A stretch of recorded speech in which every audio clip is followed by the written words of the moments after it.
Well, the first manga I was going to review was originally going to be the disappointment known as Vampire Knight, but after my friend Michael warned me about this particular manga called Mai-Chan no Nichijou, or as it's called in English, Mai-Chan's Daily Life, I decided to check that out instead and see what was so bad about it. I can certainly say his warning wasn't for nothing. Mai-Chan's Daily Life is probably the most disgusting, despicable, inhumane piece of dog shit I've ever laid my eyes upon. Now, for those of you who don't know what this manga is, let me explain. Mai-Chan's Daily Life is an guro manga written and illustrated by Waita Oziga, and if you're into some nasty shit, just search his name up on Google, and you'll get what you so desire.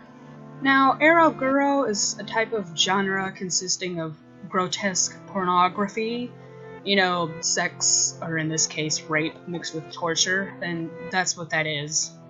I honestly cannot understand how something like that would appeal to anyone watching the mutilated body getting raped. That's disgusting and not sexy or arousing in the slightest, but I'm getting a bit off topic. Let's go on to the story of this manga. Okay, so the story, copied it from myanimelist.com. Mai-Chan's Daily Life tells the story of the 17-year-old girl Mai-Chan, who has the ability to quickly regenerate from injuries no matter how severe. Working as a maid, she is also sold to a number of clients who can do whatever they wish to her, no matter how cruel or painful, just to satisfy their desire. And well, there you have it, folks. Mai is a maid. No, scratch that. Mai is an immortal sex slave. Yeah, that's right. Her boss has clients paying to rape and dismember this poor girl on a daily basis. I mean, but it's okay since she can't die, right? It's not like they're really killing her. Aha! See, that's where you're wrong, my friend. Even if she can't die, it's still messed up. Every single page had her being raped and murdered over and over again in great detail. And she could feel all of it. Not like she had a congenital insensitivity to pain because she can regenerate. Oh no, she can still feel the stabbing, the biting, the beheading, the bludgeoning. I guess it wouldn't have been as bad if Mai couldn't feel any of this, but no. She had to feel it every day of her life, and it's horrible. I mean, even if she couldn't feel it, it would still be fucked up, but at least she wouldn't have to suffer as much. Also, this manga was very rushed. I mean, I'm glad it didn't go any further, but there were a lot of things left unexplained, like, how did Mai get regeneration abilities, and how long has she been working as a maid? And if she's suffering so much, why didn't she just run away? This stuff was just glossed over for the torture porn, and that was it. Give the story, or whatever, a freaking 2. It's lucky it got that. Characters. Jeez, where do I start with characters? Well, there's Mai-Chan, the protagonist, of course, with the power to heal any injury thrown at her. All I can really say is that throughout this entire manga, I felt nothing but sorry for her. She was as sweet as pumpkin pie, and yet all these horrible things happened to her, and she kinda just went with it. It was a bit hard to keep feeling sympathy after every page, though. I mean, everything just got worse and worse, it never got any better. But my problem was that she just stood there and took it, even if it was hurting her. I mean, couldn't she just run away from all of that if she didn't like it? 'Cause she clearly didn't, but did she feel like she had nowhere else to go? Or maybe she thought that even if she did run away, she'd get mauled by a tiger anyway. Oh yeah, that brings me to this next character, Kaede, Mai's boss, and the most sadistic bitch I've ever seen in my life. She thought since Mai couldn't die, she could just make a few quick bucks selling her as a sex slave to disgusting, horny animals. Apparently, everyone in this manga is into guro, since it seems all the clients were merciless and wanted nothing but to skullfuck Mai and get their money's worth. Okay, I'll admit that I'm into some weird stuff too, but I'd never, and I mean never, stoop that low. Who the hell actually gets a turn on from headless, limbless, gutless bodies? I certainly don't, and I certainly don't want to meet anyone in the real world or online who's into that, because it's disgusting. I don't care how sadistic you are, that's taking it way too far, man. The rest of the characters consist of Kizuna, the masochist, who looks like he's about 12 or under, and he can also heal any injury thrown at him. Never explained, and he came out of nowhere. Sayurin, the limbless girl, she also came out of nowhere. And Mai's first friend. She died in front of Mai, and Kaede forced Mai to watch her body decay in the backyard, because that's what friends do. And George Reitman, the president of a country who is supposed to represent a certain former president we all know without actually mentioning him. He was literally a pile of shit who deserved to die a horrible death for what he did.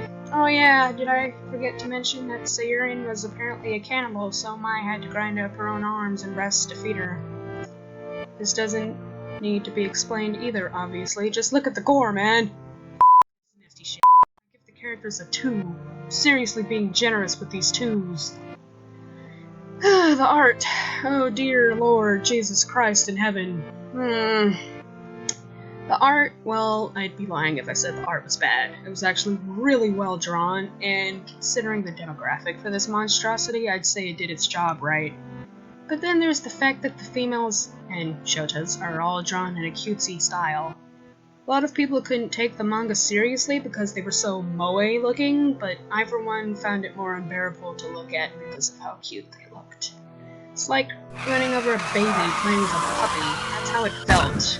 If that doesn't sadden you, then you really have no soul. Speaking of babies, the ending to this manga, though not really the ending, just nearing the end, was the worst thing I have ever seen in my life.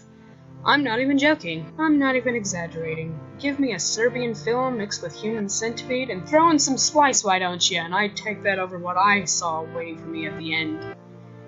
And that damn scene became an internet meme, and some people even found it funny. This world is full of fucked up people, man. I swear it is. That scene was not funny, it was disturbing and horrible. If anyone's fat to that, then you need a therapist. No joke. Go see a doctor if you got a hard-on from that, because you need help. And stay off of 4chan, damn it! I thought the art was decent, so I'll give it a 4. You got lucky, art. Overall enjoyment. Fuck that word called enjoyment, because I didn't enjoy a single second of this horrid creation. I've seen some pretty messed up stuff before, but this was beyond me.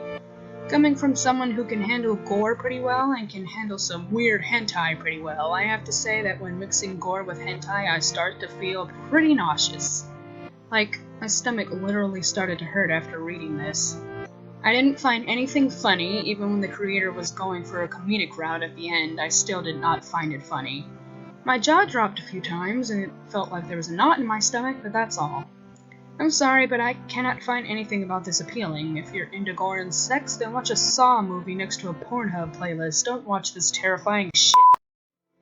So if you couldn't already tell how I felt about this manga, well then let me say it for the 100th time. This was the nastiest, scariest, most disgusting piece of garbage I've ever read in my entire young 17 years of living. I will never read this again, and I suggest that none of you read it either. Seriously, just do the Saw Pornhub thing instead. If you're allowed to feel sadness, laughter, and anger when reading manga or watching anime, then you're allowed to feel disgusted also. That's exactly how this stupid shit made me feel. So please, do not, and I repeat, do not read this grotesque, cannibalistic, pedo-bear-fuel, rape-filled gore fest, especially if you have a soul and a weak stomach. This nasty trash gets a 2.5 from me. I'm not even gonna sign off for this. Have fun running in hell, Waita Ozika, you sick, twisted bastard. I'll give you props for doing something I've never seen before. Other than that, I hated it. Now, if you'll excuse me, I'm gonna go watch some Cyanide and Happiness, then some Happy Tree Friends with the Onibi series playing in the background. Good day.